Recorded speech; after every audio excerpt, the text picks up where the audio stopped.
Shalom, Ubrajó, paz y bendiciones. Que el Todopoderoso les bendiga y les guarde. En el nombre y los méritos del Mesías Yeshua. Mi nombre es Alejandro de la Cruz y bajo el permiso y la autoridad de Roe Carlos Rodríguez, líder principal de la congregación mesiánica Casa de Israel, ubicada en La Chorrera, Panamá, estamos aquí para compartir la palabra de nuestro Padre que está en el cielo. Damos gracias a Elohim que nos ha permitido llegar hasta este Yom Chichi, día sexto de la semana, día 29 del mes cuarto del año 5785, que equivale al viernes 25 de julio del año 2025. Procedemos ahora a la lectura y los comentarios de la sexta aliyá de la parashá número 42, Matot Masei. Matot significa tribus, Masei jornadas, son dos parashot que se leen en este año.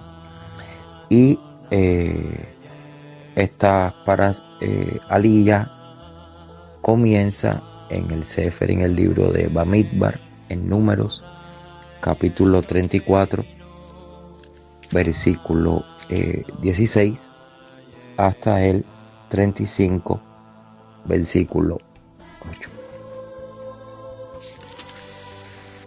Baruch atah Adonai Eloheinu melech haolam, asher b'harbanu mikol ha'amim, benatan lanu et torato, Baruch atah Adonai noten hatorah. Bendito eres tú, Adonai, Elohim nuestro, Rey del universo, que nos has elegido entre todas las naciones, nos has dado tu Torah. Bendito eres tú, Adonai, dador de la Torah. Amén. Y habló Adonai a Moshe diciendo: estos son los nombres de los varones que os repartirán la tierra: el sacerdote Eleazar y Yehoshua, hijo de Nun. Y tomaréis también de cada tribu un príncipe para dar la posesión de la tierra.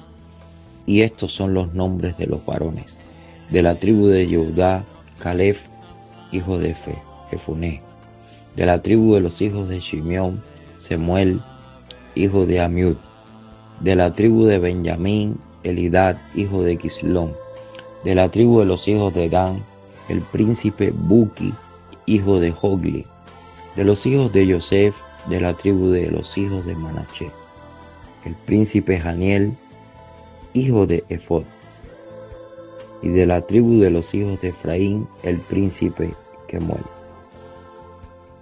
hijo de Siftán; de la tribu de los hijos de Zabulón, el príncipe Elisafán, hijo de Parnac; de la tribu de los hijos de Isahar, el príncipe Paltiel, hijo de Asán; de la tribu de los hijos de Asher, el príncipe Ahiud, hijo de Selomí; y de la tribu de los hijos de Neftalí, el príncipe Pedalel, hijo de Amiud.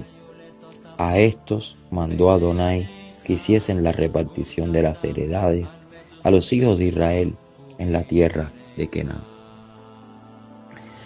Habló Adonai a Moshe en los campos de Moab, junto al Jardín, frente a Jericó, diciendo: manda a los hijos de Israel que den a los levitas de la posesión de su heredad ciudades en que habiten. También daréis a los levitas los ejidos de esas ciudades, alrededor de ellas, y tendrán ellos las ciudades para habitar, y los ejidos de ellas serán para sus animales, para sus ganados y para todas sus bestias. Y los ejidos de las ciudades que daréis a los levitas serán 1000 codos alrededor, desde el muro de la ciudad para afuera. Luego mediréis fuera de la ciudad, al lado del oriente, 2000 codos, al lado del sur, 2000 codos, al lado del occidente, 2000 codos, y al lado del norte, 2000 codos. Y la ciudad estará en medio. Esto tendrán por los ejidos de las ciudades. Y de las ciudades que daréis a los levitas, 6 ciudades serán de refugio, las cuales daréis para el homicida se refugie allá. Y además de estas daréis 42 ciudades.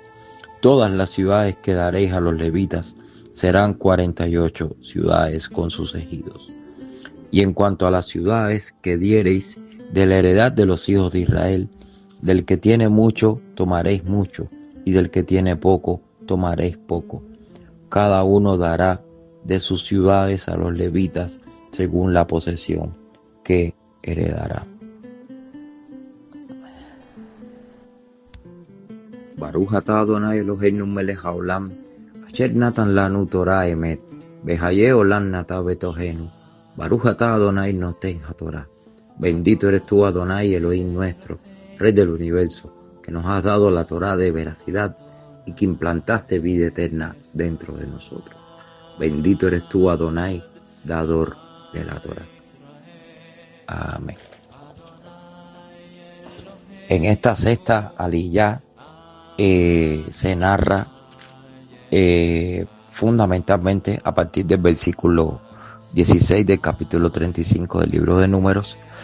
Ahí se narra los nombres de las personas que están encargadas de la repartición de la tierra. ¿Por qué? Porque Israel era una confederación de tribus.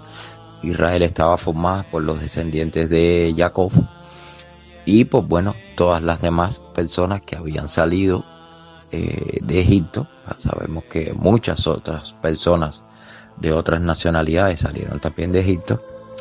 Y Adonai le dice a Moshe que los que repartirán las tierras serán el sacerdote Eleazar y Yehoshua, hijo de Nun, o sea, será su propio ayudante.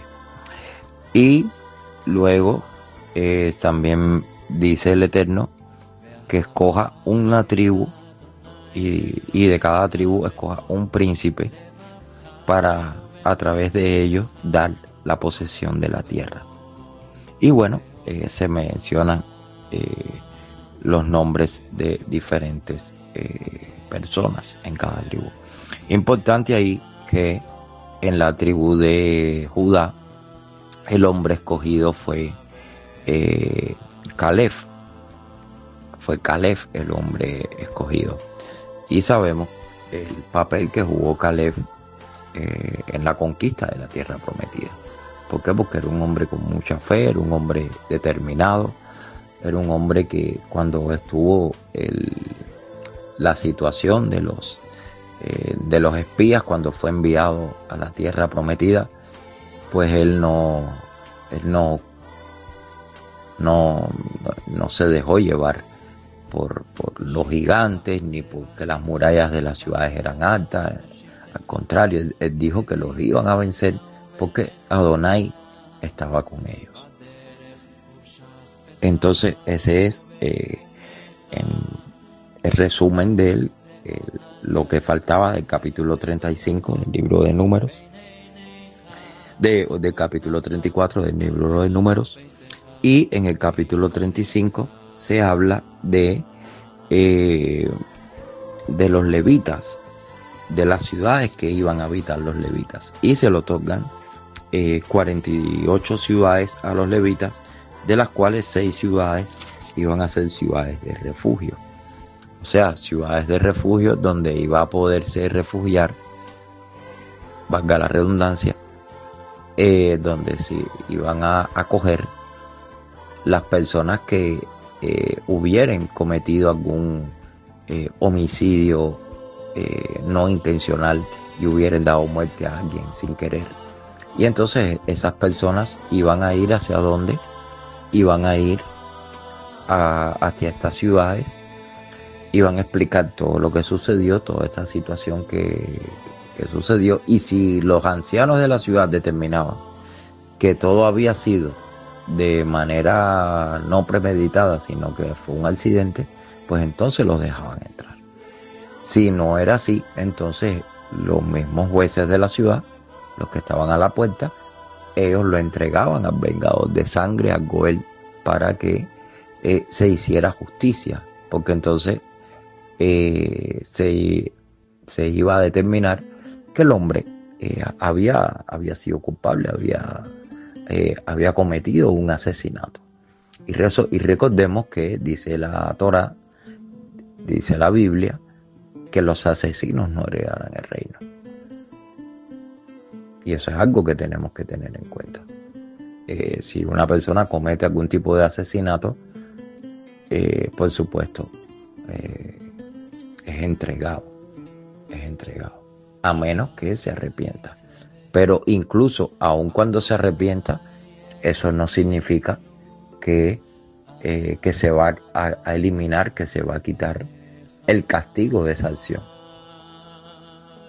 ¿Por qué? Porque aun cuando se pueda salvar su alma, bueno, tiene que pagar también por haberle quitado, por haber derramado sangre inocente. Ahora bien, la pregunta es, ¿por qué se hacían estas cosas? ¿Por qué había que, si una persona cometió un homicidio, iba hacia las ciudades de refugio, y por qué el vengador de sangre tenía que hacer justicia? La pregunta es ¿por qué? Y la respuesta la podemos encontrar muy rápido en el libro de Proverbios, capítulo 6, versículo 16. Ahí está la respuesta. Vamos al libro de Mishle, Proverbios, a ver qué dice. Proverbios, capítulo 6, versículo 16. Dice: 6 cosas aborrece Adonai, y aún 7 abomina su alma: los ojos altivos, la lengua mentirosa, las manos derramadoras de sangre inocente. Entonces ahí está. La tercera cosa que aborrece Adonai son las manos derramadoras de sangre inocente. Y la pregunta es, ¿cómo es posible que Adonai hable de sangre inocente si todos nosotros somos pecadores, somos culpables? Dice el rey David: he aquí que en pecado me concibió mi madre. Y todos nacemos con la naturaleza corrompida de Adán, con esa naturaleza caída. Y precisamente porque nacemos con esa naturaleza caída, es que algún día moriremos. Entonces la pregunta es, ¿a quién se está refiriendo este mandamiento? ¿Quién es la sangre que fue? ¿Por qué Adonai aborrece al que derrama sangre inocente? ¿Quién es el dueño de esa sangre que es inocente? ¿Quién es? Es Yeshua, por supuesto. Es Yeshua HaMashiach. Recordemos que él era inocente, pero de todos los crímenes de los que fue acusado. Pero recordemos también que jamás cometió pecado. Vamos a Primera de Pedro 2:22, ahí a ver qué dice las escrituras. Primera de Pedro, capítulo 2, versículo 22, dice ahí las escrituras: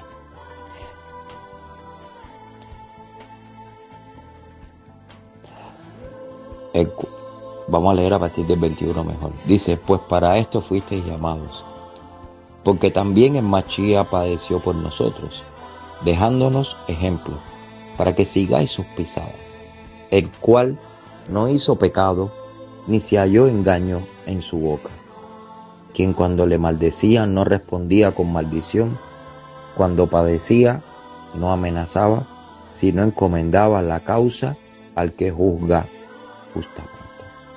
Entonces aquí vemos que el Mashiach fue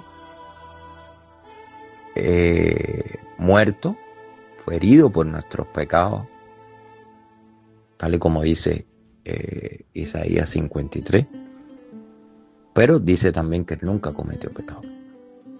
Él no cometió pecado. También dice las escrituras en el libro de en el Evangelio de Mateo, capítulo 3, capítulo 27, capítulo 27, versículo 3.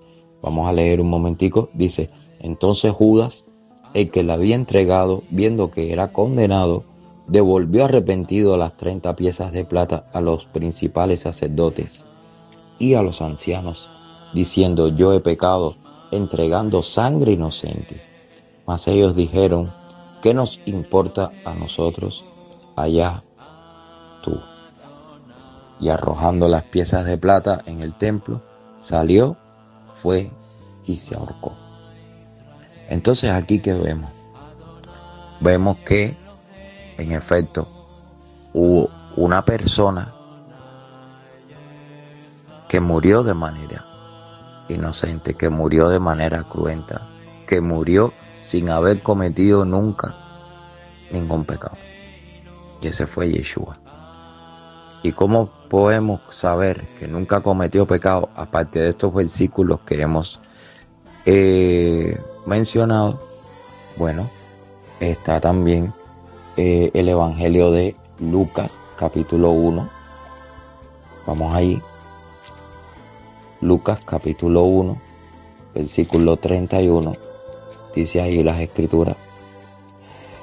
Dice en el 30: entonces el ángel, el malaj, le dijo: Miriam, no temas, porque has hallado gracia delante de Elohim.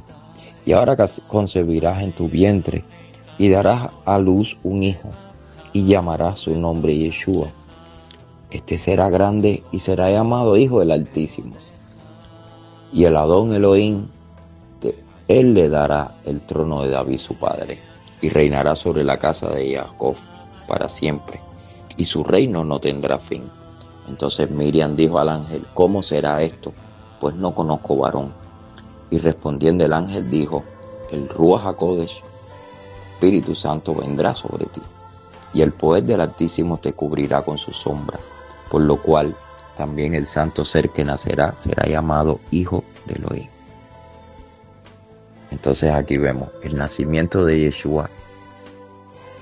La concepción de Yeshua fue sobrenatural completamente. Él fue concebido de una manera que rompe todas las leyes naturales. ¿Por qué? Porque Adonai iba a traer la redención, la salvación a través de él.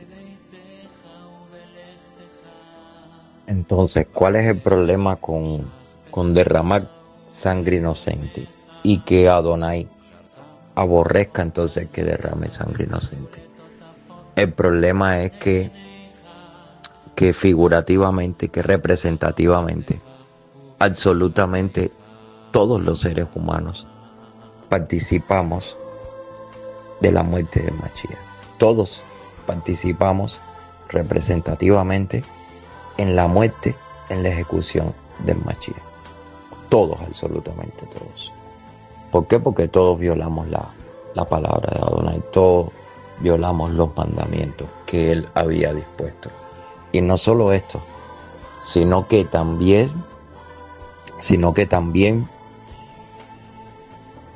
los dos grupos principales, los judíos, representados por la casa de Judá, y los goyim, los gentiles, representados por Efraín, representados por los paganos, los que estábamos alrededor de Roma, participamos directamente en la muerte de Mashiach. Todos. Por eso es que no hay nadie inocente.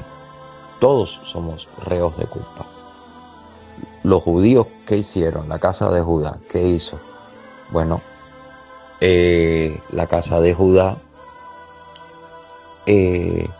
enjuició a Mashiach. La casa de Judá acusó al Mashiach de blasfemia, acusó al Mashiach de decir mentiras, de decir cosas que no había dicho, por ejemplo, de decir que iba a destruir el templo en 3 días, ese tipo de cosas. Y lo acusaron, buscaron testigos falsos, porque él nunca dijo eso. Él estaba refiriéndose a su cuerpo, él no estaba hablando del templo de Jerusalén. Y nosotros, los que somos de origen de las naciones, los que venimos de las naciones, ¿cómo participamos? Bueno, como participó Roma. ¿Quién fue el brazo ejecutor de la sentencia de muerte, de la muerte más atroz, bueno, fue Roma. Fue Roma. Y allí, figurativamente, entonces estuvimos todos, absolutamente todos.